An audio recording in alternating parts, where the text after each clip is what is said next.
फायद्याची माहिती या चॅनलमध्ये आपले सहर्ष स्वागत।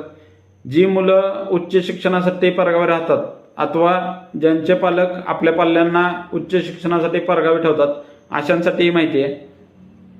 शासनामार्फत शासकीय जे हॉस्टेल चालवले जातात याच्या ऑनलाईन ॲप्लिकेशनची मुदत संपून गेली होती। मात्र काही टेक्निकल इश्यूमुळे अनेक विद्यार्थी या ऑनलाईन ॲप्लिकेशनपासून वंचित राहू नये म्हणून शासनाने 15 सप्टेंबर 2023 पर्यंत आपल्या ऑनलाईन ॲप्लिकेशनची मुदत वाढवलेली आहे।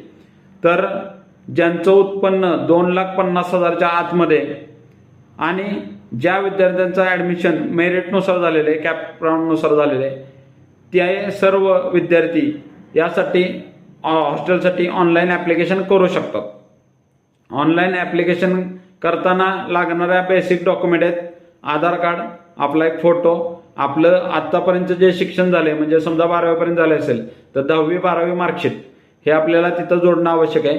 त्याचबरोबर आपलं मेरिटनुसार जे ॲडमिशन झालंय त्या मेरिटनुसार ॲडमिशनची अलॉटमेंट लेटर आपल्याला त्या ठिकाणी अटॅच करावं लागेल।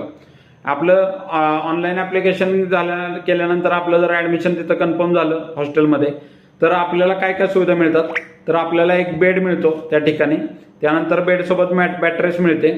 याचबरोबर आपल्याला हॉस्टेलमार्फतच आपलं मील म्हणजे आपलं जेवण आपल्याला त्या ठिकाणून मिळतं।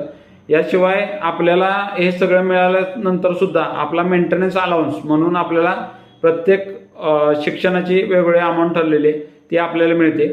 याशिवाय हॉस्टेलमार्फतच आपल्याला युनिफॉर्म मिळतो म्हणजे जो आपल्याला एज्युकेशनसाठी असणाऱ्या 2 युनिफॉर्म आपल्याला हॉस्टेलमार्फत मिळतात। तर यासाठी जी ऑनलाईन ॲप्लिकेशनची लिंक आहे ती मी सोबत देत आहे, त्यावर जाऊन प्रत्येकाने ज्यांना आवश्यक आहे हॉस्टेलला ॲडमिशन त्यांनी सगळ्यांनी ऑनलाईन ॲप्लिकेशनवर जाऊन आपले डॉक्युमेंट आणि आपली पूर्ण माहिती फिल करायची आणि हॉस्टेलला ॲडमिशन घेण्यासाठी प्रयत्न करायचा आहे।